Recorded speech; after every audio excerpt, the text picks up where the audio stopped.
प्रस्तुत है कविता राष्ट्र कवि मैथिली शरण गुप्त की माँ कह एक कहानी। प्रस्तुत कविता में राहुल यानी महात्मा बुद्ध के पुत्र अपनी माता यशोधरा से एक कहानी सुनाने की जिद करते हैं। कविता कन्वर्सेशनल फ्लो में है। माता यशोधरा राहुल को उनके पिता सिद्धार्थ से जुड़ी एक कहानी सुनाती है। कहानी एक डिसिसिव मोड़ पर पहुंचता है और माता यशोधरा उसमें निर्णय लेने का काम राहुल पर छोड़ देती हैं। एक छोटे बालक राहुल के द्वारा लिए गए निर्णय से क्या आप संतुष्ट हैं? कविता सुनिए और उत्तर कमेंट सेक्शन में बताइए। मैं कौन? प्रीति। माँ कह एक कहानी। बेटा समझ लिया क्या तूने मुझको अपनी नानी?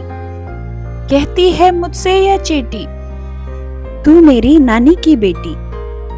कह माँ कह लेटी ही लेटी, राजा था या रानी? माँ कह एक कहानी।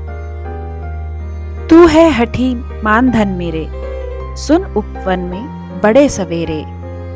तात भ्रमण करते थे तेरे, जहां सुरभि मनमानी। जहां सुरभि मनमानी, हाँ माँ यही कहानी। वर्ण वर्ण के फूल खिले थे, झलमल कर हिमबिंदु झिले थे। हल्के झोंके हिले मिले थे, लहराता था पानी। लहराता था पानी, हाँ हाँ यही कहानी। गाते थे खग कलकल स्वर से, सहसा एक हंस ऊपर से।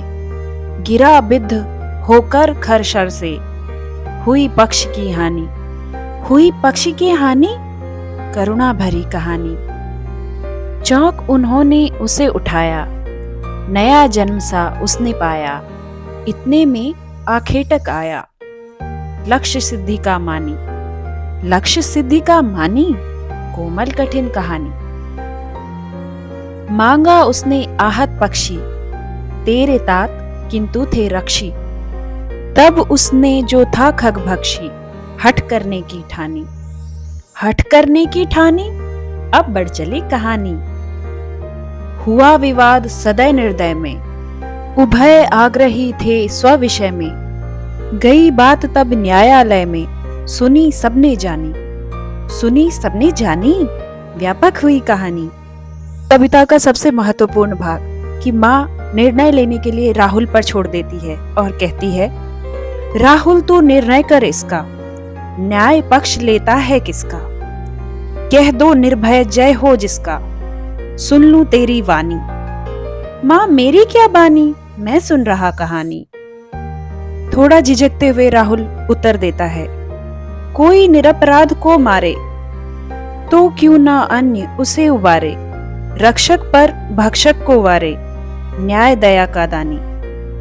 न्याय दया का दानी, तूने गुनी कहानी। माँ खुश होते हुए कहती है कि राहुल तूने कहानी का अर्थ समझ लिया। आपको यह कविता सुनकर अपने बचपन की याद आई या नहीं, कृपया कमेंट सेक्शन में शेयर करें।